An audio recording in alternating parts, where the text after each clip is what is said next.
Welcome to the Battle Ready podcast with Aaron McManus and Erwin McManus. It's been a while since we've done this podcast, but we've been talking about doing this throughout COVID and throughout the quarantine time, but we haven't done it, and we were wrapping up our Hillsong Channel show called McManus, and we've been a bit busy doing week-to-week church online to navigating these new waters of how to do life and how to be in quarantine and how to lead teams and be a part of teams and stay connected with people. But you know, one of the things me and you have talked about, we called each other I think this morning or yesterday, and really trying to make a commitment to doing this every week, so that no longer will it be a podcast of random drops of 3 or 4 episodes. We're actually going to try to make this consistent and do this each week. Yeah, I guess if this was a dating relationship, we just ghosted everyone who we ghosted. Who's been with us on Battle Ready. I think 2020 has been tumultuous. It's been a crazy year. Yeah. And I think the reality is that we put our focus on making sure that Mosaic was strong and doing well through this whole pandemic, and then we put a great deal of energy on the McManus show on the Hillsong Channel. Yeah, which felt pretty fair. I think not just fair, but the right thing for us to do at that time. We have amazing producers over there, Steve Koch and Ben Woods, and we talked about it. We were like, we could do it at the same time, and I think we did maybe one episode of it. Did we do one episode? Maybe during the whole. Oh, we did. We did some in Europe. Our last episodes we did in Europe, in Sweden, and we shot several episodes of Battle Ready while we were in Scandinavia, actually, I guess. And then that was like, I wish we could talk about that, because I've gotten a little bit of, I sounded a little arrogant in that podcast, was saying that, saying some stuff in that one, and that trip was tough. Have you had time for reflection? Yeah, I think I look back and I think that trip was tough. We had one of our good friends who's a part of kind of everything we're doing now, is Austin St. John, and we were traveling together. We were doing 7 cities 10 cities in a week or 10 days, something like that. It was a lot. There was a lot of stuff, and we were exhausted. We were also trying to prep for the MSC worship night here. We were recording the record before we released it. So there was just this crossroads where everything was just hitting at the same time. We were spending all day with these awesome people in the different cities, and then we were staying up super late working on content and getting stuff ready back in LA, and then I recorded that podcast, and I felt kind of like an idiot. But also, maybe some of it stood true, and I think the point of it was not necessarily to be too stuck on words, but to also just release things because it's real at the moment, and I was feeling it. And hey, we always said the reason we're going to do this is so we could do something that was raw and unfiltered, and that means you get the most honest aspect of who we are, but at the same time, sometimes you get the best or the worst of us along the way, and both of us have made a commitment to bring that to this particular podcast. And I think even more as we can kind of have committed to keep going forward and being more consistent with it and dropping week to week to week. And I don't know, maybe it won't always be video and audio, maybe it'll just be audio for a while. I don't know, but we're doing this, and even we're on our little mini stage that we've kind of turned the main room of our auditorium into like a little studio. And so I didn't want to shoot with the same background, so we just turned it. So this is what you usually don't see on Sundays, but yeah, no, it's good to be here and do this. Yeah, and I want to go back and say that one of the reasons we focused on the TV show McManus was because the team from Hillsong said it was going to be the only live show during the quarantine, during the pandemic, that they were going to be able to provide for their audience. And so we felt that commitment, and we started filming out of our house. Yeah, out of your back house. And it was pretty... Garage thing. I don't know if it's a back house. It's like a room above a garage. Yeah, it was intense because there's so many helicopters flying over our house constantly especially during the protests.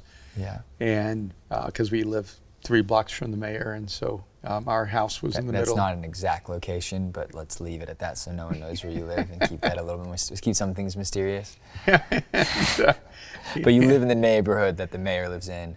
Yes, and close enough where the protests were going by our house. And helicopters were constantly over our house, and in that it was a part of our constant daily and nightly experience, and so we wanted to put an emphasis on providing a live show during that entire period of time, and we had to move it around a few times But that was, I thought, an important thing for us to do. And even though, frankly, of everything we do, I love this podcast. I love what we do at Battle Ready. I love the conversations we have. And I've really missed doing it. So I'm excited that we're making a renewed commitment to get this thing out there every single week. Is that what you're saying, Aaron McManus? Yeah, no, that's what I'm saying. I think. Well, I've never been like the most interested in podcasts, but now I think since the quarantine and traveling the last year a ton, like we've always traveled my whole life, and it's a privilege and a blessing to get to do. But traveling for work more and more for Mosaic, being in Seattle, being in Mexico City, kind of being in Asia a ton with Kevin Liu and his team, being in South America, and we were going everywhere, Europe with all of the amazing Hillsong people. Was downloading lots of podcasts and kind of keeping up with the world, and so I think I've done the research maybe a bit more of like what I'd want this to feel like and sound like, and what I'd want to incorporate as to how we do this. But you know, this episode we really want to focus on what the last 7 months have been like, right? Some of the experiences we've had, some of the insights we've gained. Yeah, and maybe some of the trauma that's taken some place. Of the wounds that remain. Some of the wounds. I think, you know, so I think hitting mental health, I think talking about COVID-19 and quarantine, the politics, misinformation, conspiracy theories, understanding Black Lives Matter, understanding what? The massive cultural divide that we have right now. Yeah, even what is identity politics? Like just having this conversation about how do we speak to all people, even when you're really, you're choosing to defend and say statements like not like to say when you care about all people when you're saying statements like Black Lives Matter, navigating that, like how do people so confused that when there's moments, I think we're addressing all of those things. Even we put up this I think brilliant billboard. Wait, no. Before we get there, we did bring up should we start at the beginning, or do you want us to go there now? Well.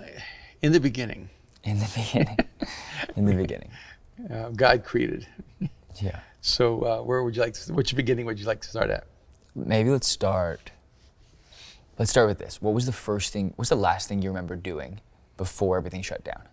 That's right. I went to Quito, Ecuador to open up our campus. I think your mom went with me, I think Mariah. I think so too. Was there, and we opened up a campus in Quito, Ecuador 2 weeks before the global pandemic swept the earth and the quarantine shut everything down. Would that have been the last week of February or the first week of March? I think it was in February. Okay. I think it was in February. And I was on my way. I had 2 trips to New Zealand, a trip to Singapore, a trip to Kuala Lumpur, all scheduled in March. Yeah. And I was on most of those trips with you, I think. Yeah, and everything was wiped out. Yeah. So I think the last things, we went to Scandinavia, we went to London. Yeah. And I had told myself I wasn't going to travel all of February because January was so intense. Right. And I left January exhausted, and now I turned down some things in February that I wish I had said yes to. Little did you know that would be the last time you'd get on a plane overseas, and I know for quite a while. But yeah, so now we're here. So that was the last thing you remember doing, opening the campus in Mosaic, Quito, Ecuador, Mosaic, Ecuador, and great, amazing people down there. It's incredible. It went incredibly well. We had around 1,000 people show up for our first gathering, and hundreds of people giving their lives to Jesus. It was unbelievable. Yeah. And then within 2 weeks, they were having to shut down their campus. And I don't even, I don't actually even remember. I gotta talk to Carlos, and the guy that we, one of my great friends, but we co-pastor of Venice, and we had hit like a pretty rough February because I think there were, or maybe it was the beginning of March. I think it was some election, some preliminary voting that was going on, and so we lost our venue because we were in an elementary school in Venice, and then so we lost it then, and then something happened the next week, so we were out of it 2 weeks in a row, and then COVID hit, and no one understood why anyone was closing things down. So like church-wise or work-wise, campus-wise, I don't fully. Now it's been 4.5 months. I don't fully remember what the last thing. It was Jake's birthday, Mariah's husband, brother-in-law. It was his birthday. We went to a restaurant together, like a bunch of us, and it was packed. And then I don't remember what what I did before. Like that was it. Do you remember when we used to eat in restaurants? Yeah, it is genuinely so bizarre that, I mean, we're in Los Angeles. We don't eat in restaurants anymore. It's crazy. And one of the interesting things in terms of quality of life, and there are a lot of things about living in a city like Hollywood that are not the upsides. Yeah. You don't get space. You don't get privacy. You don't get quiet. No. There's, living in the country or living in the open has so many great advantages. The great advantage of living in the city is convenience. You've got your coffee shops everywhere. You've got restaurants everywhere. You've got shops and stores everywhere. You have entertainment everywhere. It's so funny that you say convenience, because that is the last word I would use to describe Los Angeles. Los Angeles. I'm such major cities are not convenient. I know, I'm at such all. a city guy. I'm just thinking that it's access to this it's world, and no, I think it's access. It's intense. It's fast. But it's, you love the energy. You love the people that you can meet. You love the food you can eat, the coffee you can drink. You love the environment. And it's all gone. It's all gone. It feels it's felt like a ghost town. It feels a bit different now, but we'll get there. Yeah, so then you have all of the downsides that you choose to live in a city, and none of the upsides that you choose to live in a city for. Especially you live downtown. Live downtown, which if we want to go there, we can go there. So COVID happens, quarantine happens. Mm-hmm. It didn't really feel real. It felt a little bizarre. I think we all kind of thought it would be okay. It's gonna be 2 weeks. Okay, it's gonna be a month. Okay, it's gonna be 6 weeks. And then it was thing after thing after thing. And maybe about 10 of us decided to kind of quarantine together, do work, and not in the same place, but like agree to see each other, not see a lot of other people. So we're doing Sunday messages every week. We're doing all this content. Shout out to all of our team that has been incredible doing production and doing design and all these things. And then we get to, I even moved units in my building, because my building was like, I guess my next door neighbor decided to open a studio in his building. So I was just hearing rap music like nonstop all day, every day till like 4 a.m. I move units, I go across the street, and one of my good friends lives next to me. And so I move a little bit further, but in the same building, but across the street. And all of a sudden, everything happens with the National Guard coming into LA. The National Guard was outside your door. Like outside, like not even joking, because like outside my door was the National Guard, with the Humvees and the 50 cals on the top, and just the whole thing. And I guess our street was kind of like the barricade that they weren't going to let the protests go further beyond, and they were going to loop them back around the city. And it was the first couple of nights where, I remember calling you, being like, maybe I should go home, or I should stay here, or what do we do? There's a lot going on. Yeah. And so, we get to the death of George Floyd and Breonna Taylor and all of these Black lives that were lost. And we're being uncovered even more and more and more stories since then of atrocities and brutal murders and police brutality and just systemic racism at its core. Ahmaud Arbery, and I think Ahmaud Arbery was the one that I think, for me, it always makes me sick, but I think that was the one, watching that unfold and seeing the senseless violence and the crime and the such pointed assault was just so heartbreaking to watch. And then you had George Floyd, and then you heard about Breonna Taylor, and then you obviously remember Trayvon Martin, and you have all these, I think Elijah, I can't remember his last name, the young man who had a disability, and you hear all these people, and then I'm in downtown watching, and you're where you are closer to Hollywood, watching just 2 protests happen, pretty much like nonstop for 2 or 3 weeks, and what's your, I don't know where to start, but it's I think when people ask like, why haven't we done bad already, I'm like, we haven't finished. Like, I think we've been in the middle of it, and we've talked about doing it, and I was like, I want to wait. I want to process it and figure it out, and I don't know if I have, but I've processed it more than I had then, Well, even the name of our podcast, Battle Ready, I think the last 5 months have been pretty revealing that every day is going to be a battle for people. Yeah. And that we're fighting battles all around us all the time. And sometimes they're the big battles of social justice, or the big battles of fighting a pandemic and a virus. Sometimes they're the very personal battles of depression and mental health. And sometimes they're deeply personal battles of your own racism, or your own biases. And the reality is that we will always have these macrocosms of conflict and crisis that reflect the microcosm of the stuff that's happening on inside of us. And what happens when things are unchecked in the human spirit, when they're unchecked in the human heart, they reproduce themselves into a culture, into a world. And a lot of times we don't see what's going on into our hearts, until we see it played out in the backdrop of history. But for most people, they're not really trying to figure out how to solve all the world's problems. They're just trying to figure out how to make it through a pandemic. They're trying to figure out how to recover from losing their job. They're going to try to figure out what they're going to do when they finally have to pay rent, even though everything's been put on hold right now. And I think that that we're starting up again in this podcast at just the right time, because the overwhelming sense of isolation, of disconnection, of uncertainty, of fear that people are grappling with right now is really overwhelming.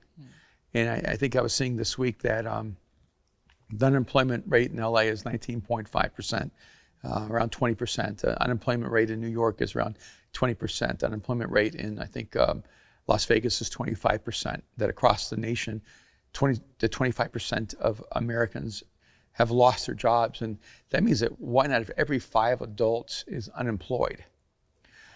Even if you remove the pandemic, and obviously the unemployment's directly connected to the quarantine. There's no way around that. But it doesn't matter what's caused it. It's our next great crisis. And we haven't even made it through the crisis of a pandemic, of dealing with this virus. And we sometimes we act like they're all the same thing, but they're not. The pandemic is one crisis people are having to face, but the quarantine and the response to the pandemic is another crisis in and of itself that we're having to deal with as a society. And then the issues of social injustice and unrest and inequity, that's another crisis we're facing. And then unemployment and economic instability is another crisis we're going to be facing. And we haven't even gotten to the 5th crisis of the massive destructive impact of all of this on the mental health of a generation, and how it's going to impact not just people in your age, because I think your generation is really struggling emotionally, relationally, spiritually in the middle of this. But we're going to see the implications of this in the lives of 4 and 5-year-olds, 7 and 8-year-olds, 10 and 11-year-olds, who are constantly being told, if you get close to your friends, you're going to die. If you you'll kill your grandma. If you get close to your friends, you're going to be responsible for the death of your grandparents. That psychological narrative is going to be so destructive, and we're not going to see it play out until 5, 10, 15 years from now. Yeah.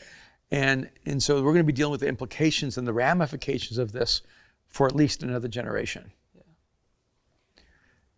We're going to have an entire society struggling with PTSD.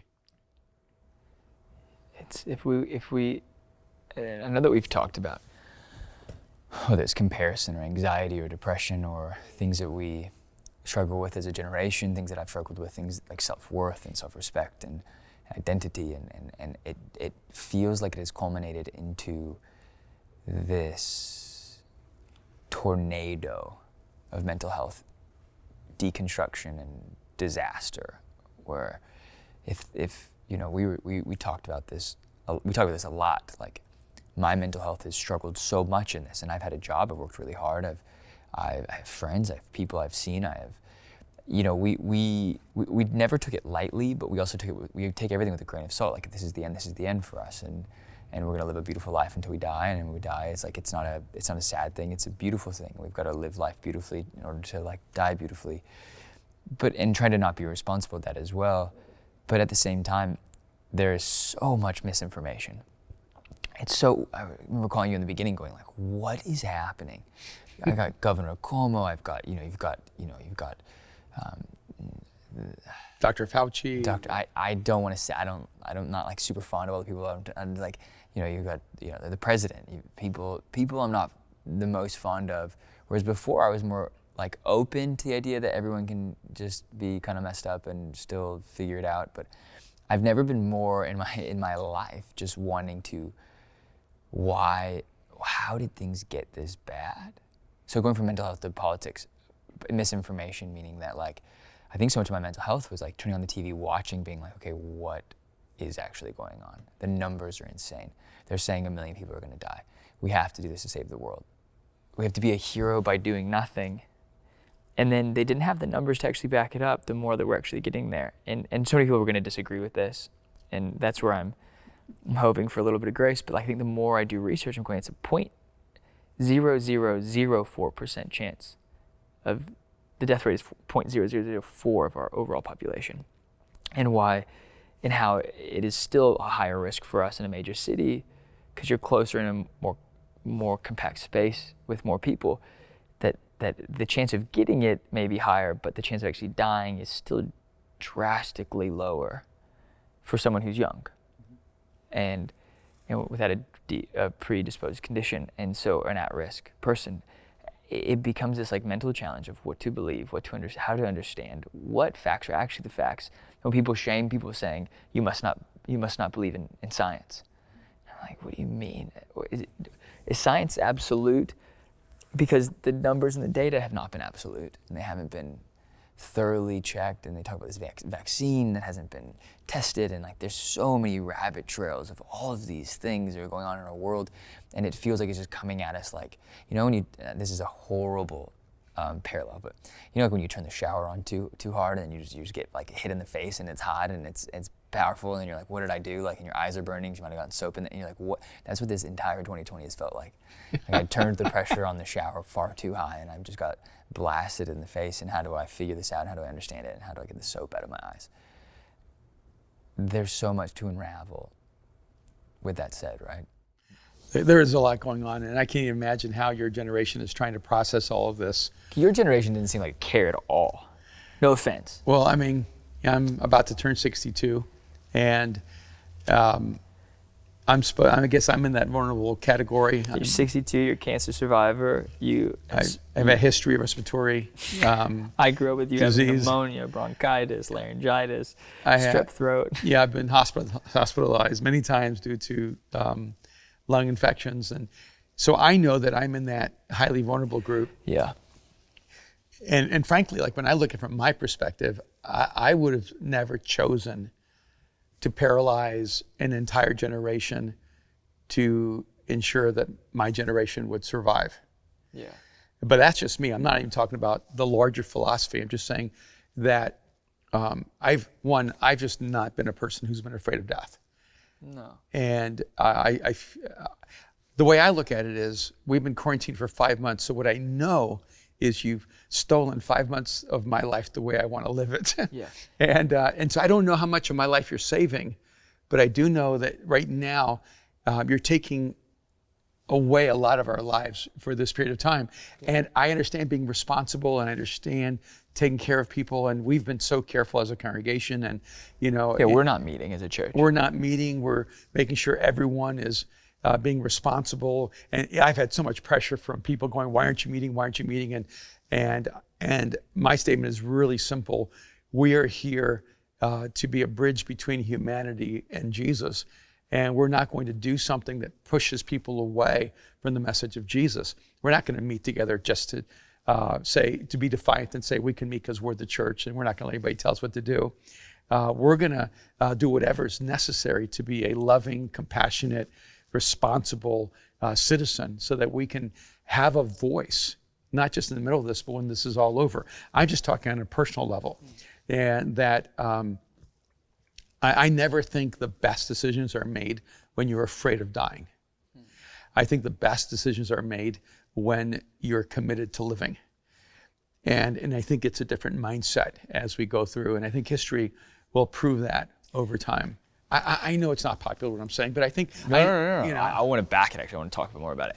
I just taking a breath because I want to receive and actually hear and like process the things you're saying, but also want to take note of it because I think I ran into a friend the other day at a coffee shop and like we had been texting about like let's grab a coffee.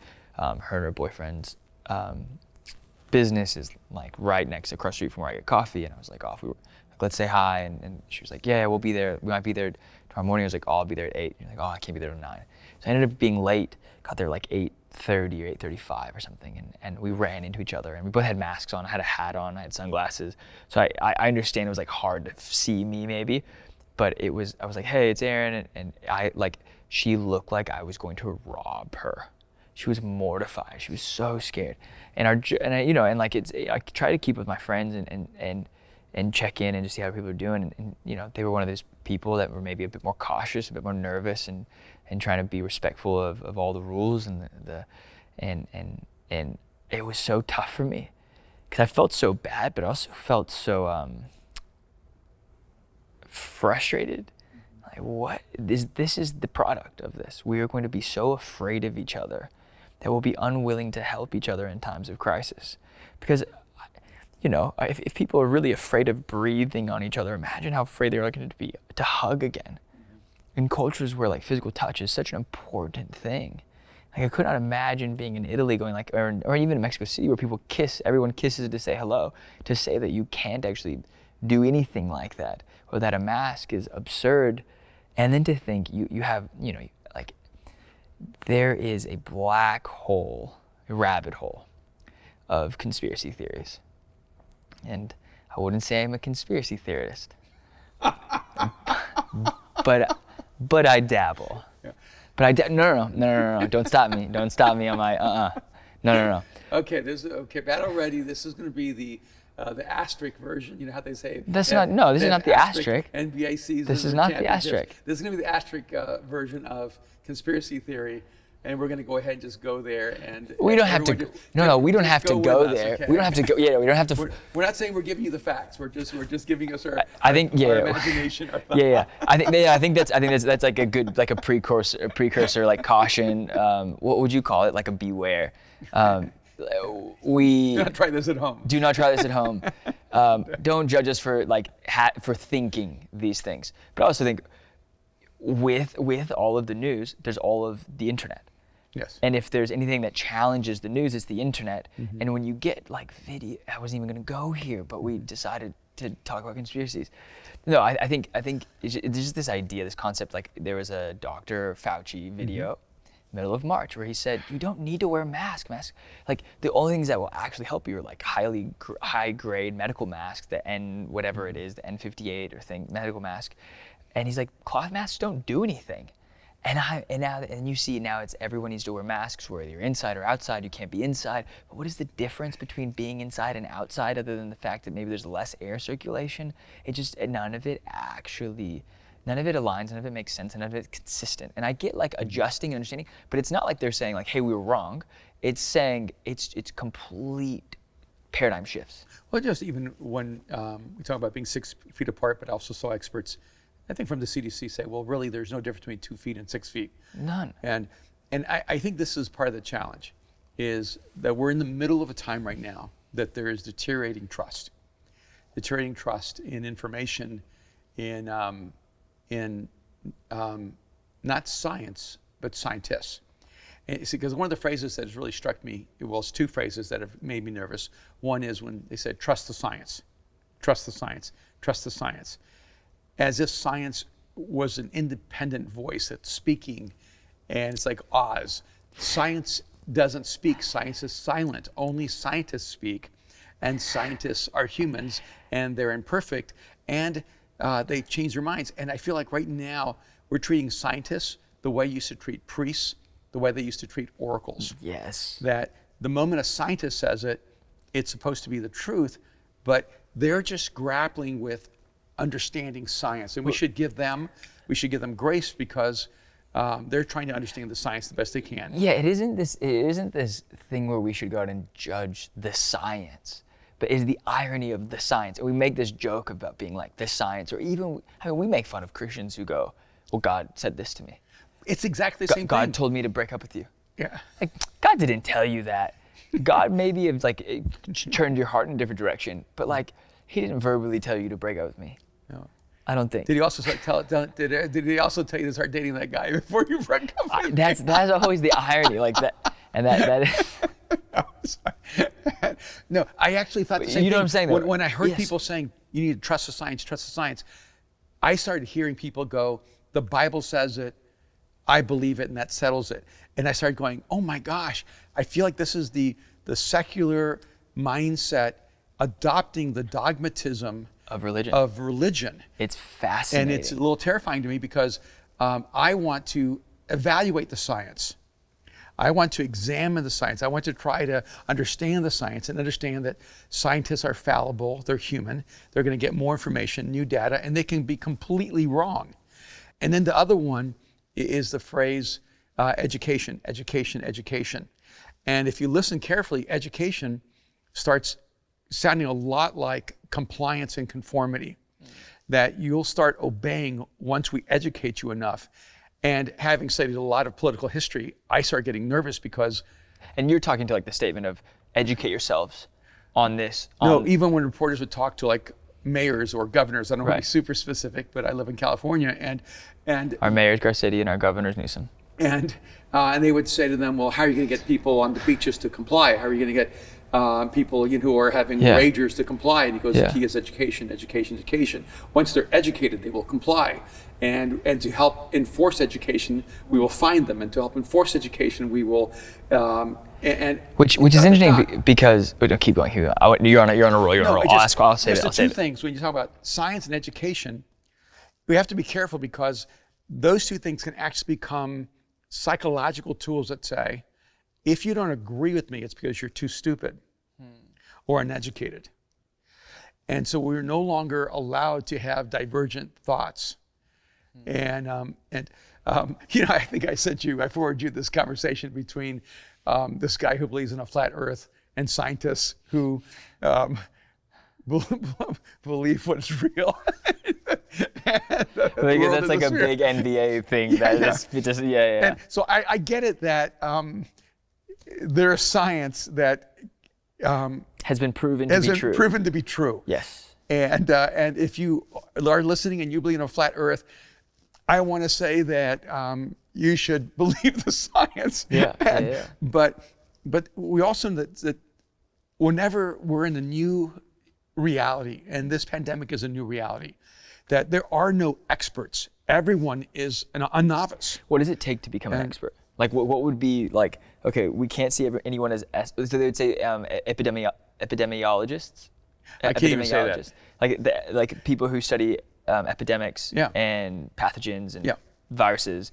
Would they be considered experts? They're more. They have more expertise than me. But they wouldn't be experts in necessarily COVID-19. But because it's new, they don't have an expertise in this, but they can bring their expertise to this problem. And then they have to evaluate the data, the information, and they're going to get a lot of it wrong at first. Or they might get it right, but you might get it right by accident. And that's the crazy thing as we've been kind of watching all this is trying to evaluate the science. But I don't even think it's that. I think that the reality is that we feel powerless. Because whether we trust the science or not, we're not getting to choose. And No, it's being chosen for us. And it is the ironic thing of I've grown up in LA, in it or around it. And so, Mosaic would be seen as so much more left than right. And even though we stay pretty apolitical, everyone has personal beliefs, but not necessarily, we don't make decisions like from the, you've always made it that Mosaic is like a non-political organization. But 90% of the people who would be mad at us would be people on the right. People on the right saying we're too left, and then I'm like, but like I'm kind of pretty right. Like sometimes, like we agree with both sides to some degree in certain areas. But like one of the big things is, I'm like, we live in a country that we're supposed to be free. And obviously I understand that there's so many more people in different countries that are far less free than us. But I do question my freedom when I'm told I'm not allowed to go outside. And that I'm going to be fined. I can't go into the ocean because I'm going to be fined. I can't go here. I can't talk to my people because I'm going to kill somebody. And it is this I was talking to you about it. I'm like, I know that we can leave, and that's the irony. Everyone's saying, stay inside, stay inside. But now people are everywhere. People are going out, people are going to dinner, people are having drinks, people are having coffees. You can't hang inside, but they're putting people in parking lots, and that's like, what is the difference between that? Like, you have 200 people in a restaurant parking lot. Well, being outdoors is supposed to be better than being indoors, but then they don't contain the virus. But then they kicked everyone off the beach. So it's like, so this is a great example. And I've heard so many people who are scientists say that the beaches are really safe. Yeah, but it's a great example, right? Yeah. In June, they said they basically banned beaches, couldn't surf for like most of the quarantine in the beginning. In March, April, May. Wow, it's been so many months. Now, I don't understand how surfing could be dangerous. I don't understand, because it's the greatest sport, because you can be with people but not with people. You can be by yourself. And frankly, when I hear you're allowed to golf but you can't surf, I go, is it because Trump golfs and doesn't surf? I mean, yeah. I mean, isn't that all white men golf and they don't surf? Yeah. But it is a very interesting. You get nervous when you say things like that, because it's so true. It's so true, and white people who love Trump will always be offended by us, but I think when people get to know us personally, they would be far more surprised in our beliefs and our openness to always try to seek like an understanding of people that we consider different than us, or politically the opposite, or even just morally the opposite. Yeah, I think what the difference is that even when I would disagree with President Trump, I would always want him to succeed.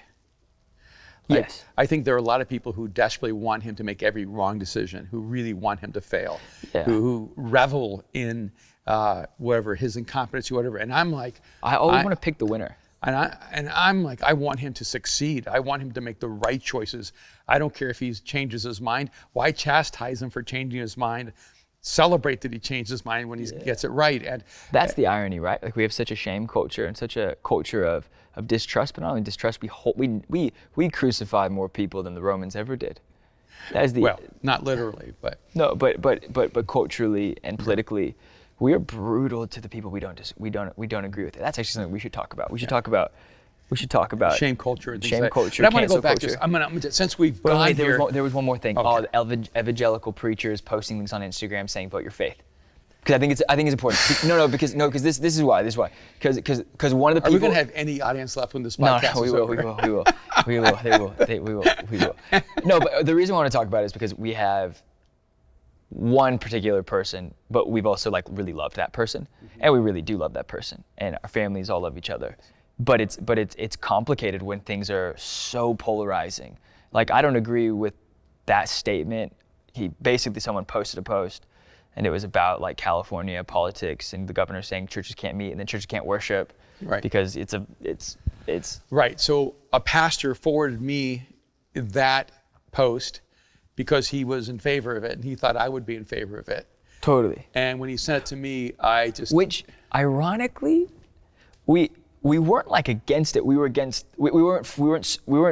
thing that made us feel uncomfortable with that statement at the end. Well, no, first of all, I think that he should be allowed to say whatever he thinks is right. 100%. And what happened to our culture, look, yes. I completely disagreed with the sentiment of what he was communicating, but I completely agree with his right to say it. Yes, but that's also part of this conversation, right?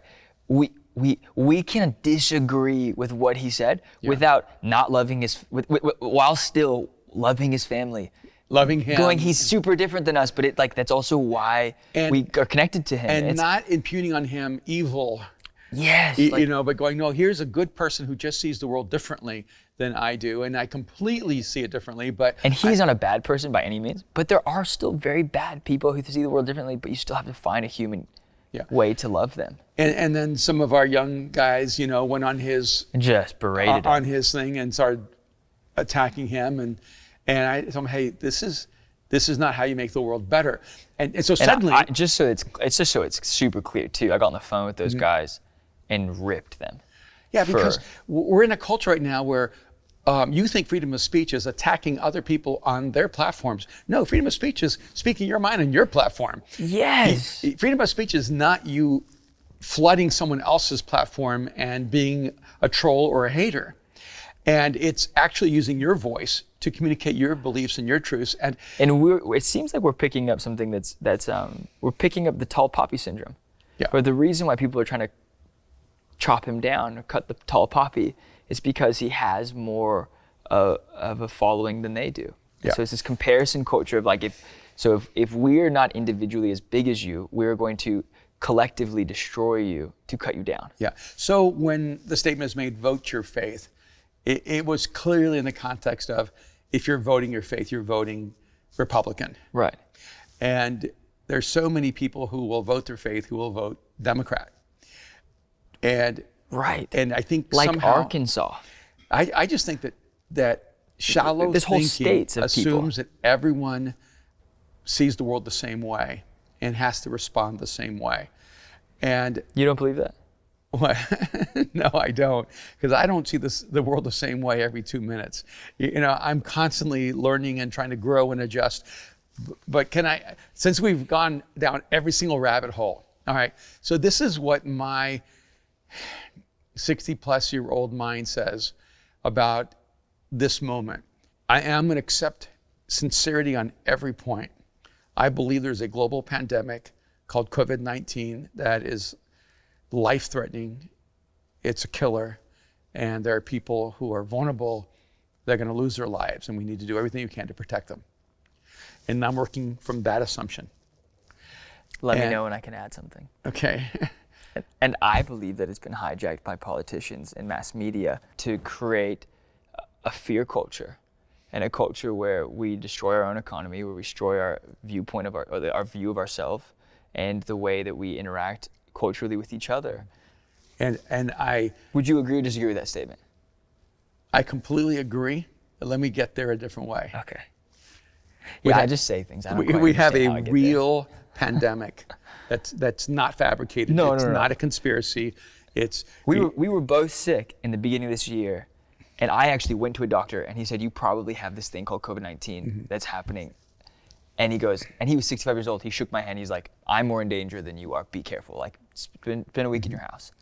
But keep going. Yes, sorry. and I had had a respiratory thing that happened in January. I had a lung collapsing moment where I was in a hospital. And we thought, we were in the mountains, and we were like, it's high altitude, but we thought maybe like you were not going to be okay. Yeah. So moving past with that. Okay. Yeah. So So it's real. Yes, and I want to protect everyone we can. And always though, not just now. So let's work from this. Real pandemic, COVID-19 is real. Right. It's life-threatening. It needs to be dealt with. Okay. We are an empathetic, caring, compassionate, responsible society, and we should care for everyone, the elderly, the vulnerable, whoever it is. We need to have a national strategy. What I didn't understand was, why wasn't our national strategy to shut down everyone, even if it affects me, who's 60 and up, and isolate us? And we've just put trillions of dollars into an economy we've stopped completely. Why didn't we put those trillions of dollars into caring for all the seniors and all the vulnerable across society, saying, you don't have to come to work, you can stay home, we're going to pay your bills, we're going to take care of you, we're going to pay your mortgages or your rent and bring you food. We're going to create a national care system until we have this entire virus under control. We could keep our economy fluid. We had the most vibrant economy in modern history the day before we shut down the economy. And whether you're a Republican or a Democrat, you should actually want that for our nation. And we had the most vibrant economy by every measure. And then we shut it down and have destroyed our economy. Now they're calling it a Great Recession or Great Depression, but those recessions and depressions were not self-inflicted. This is a deconstruction of our own economy. It is. And so I felt like there is a strategy, and it should be aggressive, and it should be enforced. But I think it should have been the other way around. We shut down everyone who, and you're whether asymptomatic or symptomatic, or whether you'll get COVID to some degree of severity. it seems to me that our better strategy would have been to protect everyone who's vulnerable and keep the economy going. Now, maybe it's because I just don't know enough, and I get that, but I'm just saying, as a citizen and as a person who's observing things, those are some of the questions that I ask, and because in my mind I'm going, okay, we've just had the second and the third wave. They began by telling us, hey, we're just going to flatten the curve, and then it wasn't that. No, now we need to make sure that we wait till we have a vaccine. It felt like there were thematic keywords that triggered fear and triggered a social responsibility without backing it with evidence. Right, but we're not allowed to talk about this. Right, because the idea of flatten the curve, what was it initially 6? Was it 6 weeks? The first flatten the curve was 6 weeks. 3 to 6 weeks, I think. 3 to 6 weeks. No one came out and said it didn't work. Right, like and they kept, it was like immediately it went from like this thing was supposed to work and it didn't work. And then I remember I actually was watching Como until I shut off my cable because I literally just wanted it all to stop. But he said, he goes, we don't understand. I'm very proud of New Yorkers. And he goes, and now these kids are getting it inside their apartments when no one's leaving. And so it was like this whole thing that was uncovering, going like, we actually have no idea. But instead of that going into mass media going, we really have no idea, we're just trying to do our best, it's you have to do this now, you have to do this now. You have to flatten the curve, you have to keep flattening the curve. Yeah, well, I think what's happened now is they're so paralyzed by fear. And I mean, I was watching, I watch every news channel, and I probably overdose too much on information. I research directly the CDC's website. I don't try to look at secondary sources, I try to look at primary sources. And so when I look at some of the research, I go, over 99% of the transmissions are adult to adult. They're not child to adult. And there's almost no chance for a teacher to get COVID from a student. And so I look at it, okay, we're trying to figure out our whole educational system. Because what we're gonna have to figure out is, what if it takes 5 years to find a cure? What if it takes 3 to 5 years to have a vaccine that actually works? Are we going to shut down our society for the next 3 to 5 years? And I think people are traumatized by these questions. I don't think we're allowed to ask them, because if you ask the question, you're not educated, or you don't trust the science. And I'm saying, I trust the science, I'm trying to understand the science, and I'm fairly educated. Very few people would say I'm an uneducated person. And I'm not an extremist. I try to be really thoughtful. And I feel like a lot of my questions remain unanswered because I feel like the COVID and the quarantine have been politicized, and now it's incredibly difficult for us to move forward in a meaningful way. It will be interesting to see, and I think we've gone down this, and I think this is a good conversation to have, because I think a lot of people are feeling this inside, and luckily, like I have people to debate this on a regular basis, like Brian, and have this conversation. I think Brian's one of the guys on our team, and we can like disagree and get into it with each other and laugh at the end, and we're always sending each other stuff, and I think it's this ability to process. How do we process? How do we process out loud? How do we understand science? But also, how do we trust the science and understand what we need to trust? Because I'm like, okay, I trust the Bible. I love the Bible, but you know, it's different. It's different, and it's a faith. And it's a faith thing, and I need to have faith that, you know, we can trust what's around us. But it does feel like a moment in time where freedoms are being taken away. And my thing with the just going back to the post that our friend posted, and I say our friend because, you know what, I have friends I really disagree with. Yeah, and I want to call him a friend because I've looked up to him in so many other ways. I don't want to take your thought, but I had lunch yesterday, open restaurant. It was outside. completely legal. And illegal lunches. Both of them were maybe that's the title of this podcast. Incredibly successful with their wives. Polar opposites there, right? And one was like, everybody should be wearing not just masks, but surgical gloves and hazmat suits. Hazmat suits. I mean, the whole thing. Scuba diving. You know, air hug kind of thing. Yeah. The other really successful businessman, this is absurd. The masks are stupid. They're taking away our rights. This is a conspiracy. I'm going, and we're all friends, right? Both Ivy Leaguers. Oh yeah, both intellectuals. Yes. So they're both educated. Yes. All right. So the education didn't work. Well, it just didn't create a systematic belief system. And they're both people of science. And incredibly opinionated. I'm sitting here with both of them. And of faith, both faith and science. And they both are people of faith, right? Yeah. And so you'd think they would be the same. Yeah. But they're not. And I think the reality is, maybe this is why we're doing this podcast. I think we need to be able to feel free to at least talk about this. And even if we disagree with each other, like even if we're extremes from, you should wear a mask in your house. To Dwight Howard getting in trouble in the NBA bubble for not wearing a mask in his room. Yeah, and to the other extreme of I'm never going to wear a mask. But and I want to say this. I'm going to put on my pastor hat for a moment. I do not agree. He's never said that. I just have to laugh a little bit. I'm sorry. I think I'm doing that because I've had so many Christians and pastors, reach out to me going, "Where's your moral courage? Yeah, where's your faith courage? Where's your faith? Biblical backing? Why aren't you demanding the church worship? Why aren't you going against the government? Why are you allowing religious persecution to happen?" And I'm going to be really clear. I do not believe we're being persecuted. And I think there are Christians around the world that are being persecuted, and we're not one of them right now. No. This is a religious inconvenience. Yeah, and even in that, it's not isolated to us. Starbucks is going through the same thing, and Nordstrom's going through the same thing. Yeah, I mean, there's so many businesses that are being. I mean, this is the interesting thing though, is like so much of the big business. We can get into that, but no, this is affecting everyone. This is affecting venues, Live Nation. This is affecting. Yeah, I don't believe anyone sitting in a government office going, "Let's use this moment to destroy the church." No, but I do think. We're being affected by it. And of course, we're being affected, but I hate the fact that they call us non-essential, because you see, that's a huge misstep. And that's the conversation we should have. Is that I think people who do not understand the complexity of the human nature think that the church is non-essential. All of the research shows.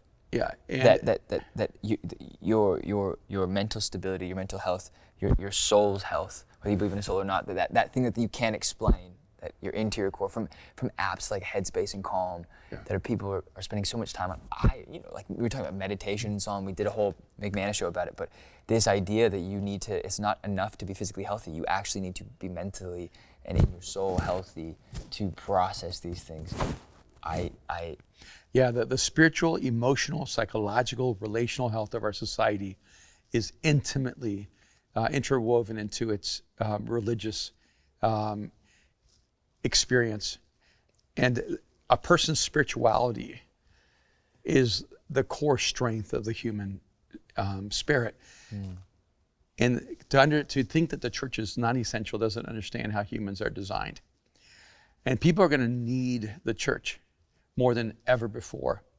And so each other. And each other. Well, and that's why I don't want to fight for our right to gather. Yeah. I mean, the church is more resilient than that. I think that we need to fight for humanity's need to be cared for by the church in a way that no one else is going to care for them. Yeah, I was having this conversation with someone who goes to one of these amazing pastors, but very different than ours. And sent me like one of their videos or one of their posts, and what do you think about this? And my initial thought was, well, they haven't turned MSC or Hillsong or Bethel or VU or any of these worship. They haven't turned worship off of Spotify or Apple. Like I don't. Even then, like I still have songs in my heart and in my head. It's not going to sound the same, but I'm like, they didn't take worship from us. It's just it's unfortunate the situation that we're in and the times that we're in, but. I don't want people to think like, I think it's my reconciliation going. I think initially I agreed with so much of that post, being like, I don't believe the governor of any state should be able to say that churches can't worship the same way that I don't think they should be able to say people can't go to a basketball game. Yeah. You know what I mean? And I think the fact that we're treating this like it's a bomb is very detrimental to, I think, the future of how we handle things, because we do this every time that there's anything unknown that comes into our world. It's our inability to not evolve, but to adapt in times of crisis that makes me really nervous. Yeah. But as we were talking about like the history of these things, it always feels like there has been something, whether it was like Russia and the Cold War, where kids having to hide underneath their desk and doing these drills, where I was in school in California. I used to have to hide under the desk as a kid because the Russians were going to blow us up. And now you look back at it, and we have with social media and just mass media and just maybe knowing a few more Russians, understanding that like that was probably maybe never gonna ever happen. That was all in our minds. And I think we have to be really afraid of you know, there's that saying that we say, like, fear isn't real, danger is real. Yeah. But fear is crippling. And so whether it's real or not, it is interesting that something that can be falsified and projected and received can create such a crippling effect on our being and our spirit and our mind and our heart and our physical ability. I know that I'm nervous and I don't know why. And nervous about things that I don't actually like. I don't think we need to wear masks, but I still do out of respect, because I want to respect people. I respect the world and respect people. And if by any means wearing a mask saves something, then I'm fully okay being inconvenienced for a moment. But I know I don't like really want to go out to eat, because part of it is the experience and the joy. And there is this level of fear of going, like, I don't want to interact with a waiter or a barista who has to sit behind a plastic plexi screen to, like, interact with me. And this is where it feels spiritual to me. It feels like we've gotten to a place where we are in spiritual warfare, and it looks like political warfare, and it looks like a pandemic, and it looks like an economic deterioration, deconstruction, but we're in a moment of spiritual warfare, and it's why no one can get along. It's why there is this identity crisis and misidentification of, like, we always have to be identified with something, and the other person who's identified with something else is our enemy, and we have lost this ability to process, to understand, to know what's really is to be afraid of, and also, like, how to be bold and courageous in moments. And we talk about the heroic narrative, you do a lot. Mm-hmm.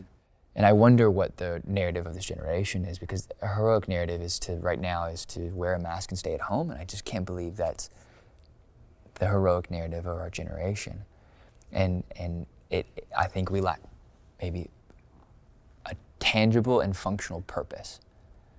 You know, and someone called me before we started this and said, I want to introduce you to my friend who doesn't know Jesus. Can I just text you guys? Mm. And it made me sad, but it's a thought I haven't had in a long time.